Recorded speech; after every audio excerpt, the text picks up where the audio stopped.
10ஆம் வகுப்பு கணிதம் அலகு 2 எண்களும் தொடர் வரிசைகளும் பயிற்சி 2.9 மூன்றாவது கணக்கு பார்க்குறோம். 1 cube plus 2 cube plus 3 cube plus etcetera plus K cube equal to 44,100 எனில் 1 பிளஸ் 2 பிளஸ் 3 பிளஸ் எக்ஸெட்ரா கேயின் மதிப்பு காண்க அப்படின்னு கேட்கப்பட்டிருக்கு.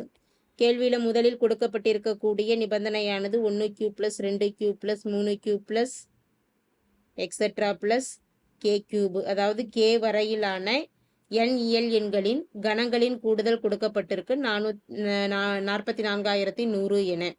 இப்போ இதனுடைய ஃபார்முலா பார்த்துட்டோம்னா எண்ணுக்கு பதிலாக கே இருக்குது அப்படிங்கிறதுனால K into K plus 1/2 whole square equal to 44,100.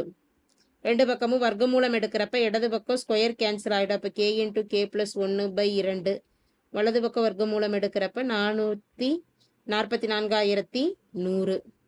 இந்த மதிப்பை பிரித்து எழுதிக்கலாம். 441 பெருக்கல் 100ன்னு கொடுத்துடலாம்.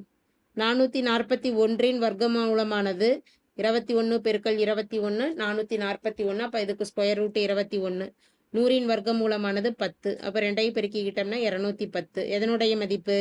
கே இன்ட்டு கே ப்ளஸ் 1/2 மதிப்பானது 210. தேர்ஃபோர் தேவையான கூடுதல் 1 + 2 + 3 + எக்ஸெட்ரா + கே, அதாவது எண் இயல் எண்களின் கூடுதலானது 210.